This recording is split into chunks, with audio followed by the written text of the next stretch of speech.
It is a pleasure for me to warmly welcome the Secretary-General, His Excellency Mr. António Guterres, to whom I give the floor.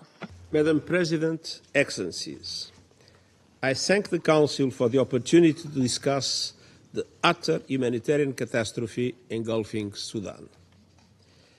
18 months have passed since brutal fighting erupted between the Sudanese Armed Forces and the Rapid Support Forces.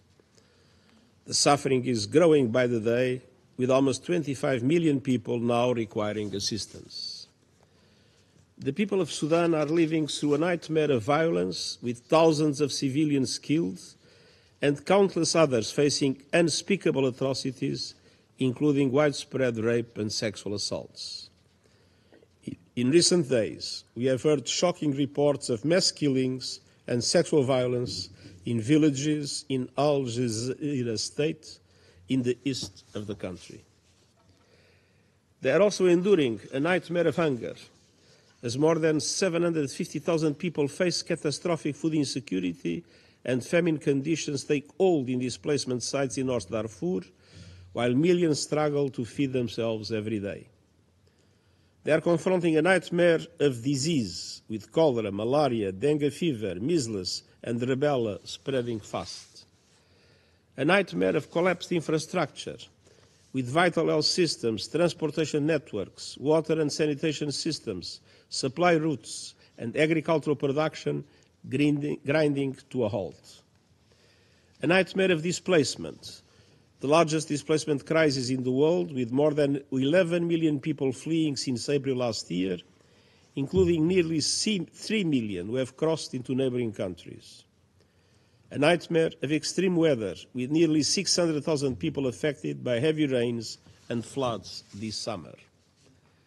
And Sudan is once again rapidly becoming a nightmare of mass ethnic violence, in particular with the dramatic escalation of fighting in Al-Fashar. Madam President, we have consistently appealed to both sides to end the fighting and come to the negotiating table. But instead of lowering tensions, they are escalating military action. Meanwhile, outside powers are fueling the fire. We face the serious possibility of the conflict igniting regional instability from Sahel to the Horn of Africa to the Red Sea. Resolution 2736, adopted earlier this year, sent a strong signal, but we need action on the ground. The resolution requested me to make recommendations to protect civilians in Sudan, which I submitted to this Council last week. Allow me to outline 3 key priorities. First, both sides must immediately agree to a cessation of hostilities. Such an agreement should be translated into local ceasefires and humanitarian pauses, creating new avenues of dialogue and laying the ground for a comprehensive ceasefire. At the same time, diplomatic efforts must be intensified to finally bring an end to the conflict, including support to implement the commitments in the Jeddah Declaration. My personal envoy, Ramtan Lamamra, is working around the clock with that objective. He convened the parties in Geneva to enhance humanitarian access and strengthening the protection of civilians in Sudan. And he supported the coordination of mediation initiatives in collaboration with regional partners, in particular the African Union's high-level panel. I urge the Council to continue to support these efforts and encourage effective engagement with regional partners like the African Union, the Intergovernmental Authority on Development, the League of Arab States, and other key ones. And I salute the efforts of the African Union and IGAD towards an inclusive Sudanese political dialogue, which would provide an important platform for civilians, including women, to speak out about the importance of ending the war and lend their voices towards a peaceful and democratic future. Which brings me to my second point: civilians must be protected. We need this Council's support to help protect civilians in line with human rights and international humanitarian law, including the parties' own commitments in the Jeddah Declaration. The parties to the conflict bear the primary responsibility to ensure the protection of civilians and come to the negotiating table. I am horrified by the rapid support forces' continued attacks against civilians in Al-Fashar and surrounding areas, which include displacement sites where famine conditions have been confirmed. And I'm also horrified by reports of attacks against civilians perpetrated by forces affiliated with the Sudanese Armed Forces in Khartoum, and by continued mass civilian casualties due to apparently indiscriminate airstrikes in populated areas. The perpetrators of serious violations of international humanitarian law must be held accountable. And domestic and international human rights monitoring and investigation mechanisms must have space for documenting what is happening on the ground. Civil society and journalists must be able to do their jobs safely without fear of persecution and attacks.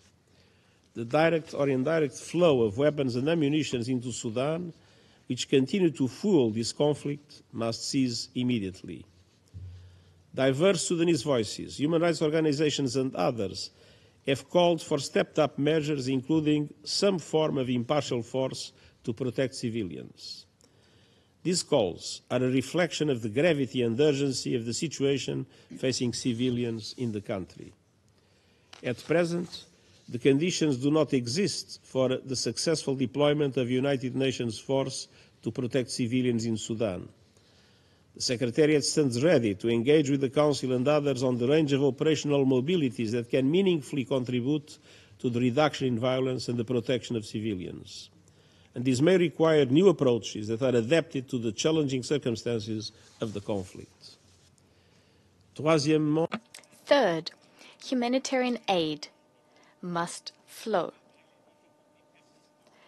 Despite ongoing access and funding challenges, the United Nations and its partners reached about 12 million people with humanitarian assistance between January and September of this year. Water, sanitation and shelter, healthcare, education, and emergency nutrition have been provided. Nevertheless, huge gaps remain. Many of those we've reached have been assisted just once. Some of the areas most in need remain completely cut off. Rapid, safe, and unfettered humanitarian access must be ensured through all necessary routes, cross-border and cross-line. The reopening of the Adre border crossing was an important step, and this border crossing must remain open.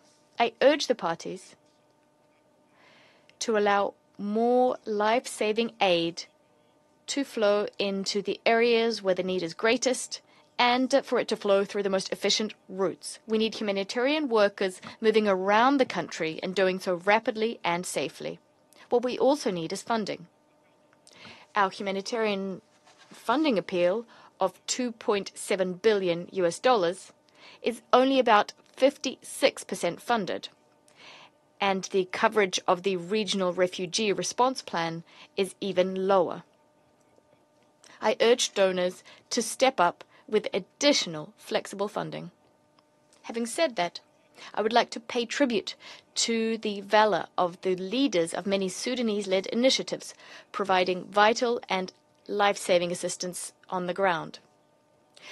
Sudan's emergency response rooms, of which there are over 700, are an inspiring example of grassroots humanitarian action. Through their work, humanitarians, men and women, are showing us another side of Sudan, the best of humanity in a country enduring the worst of it. We can all draw inspiration from their example. Madam President, as I outlined in my report to this Council, it is time for action, for decisive action, for peace and for the people of Sudan. I thank you. I thank the Secretary General for his briefing. I now have the pleasure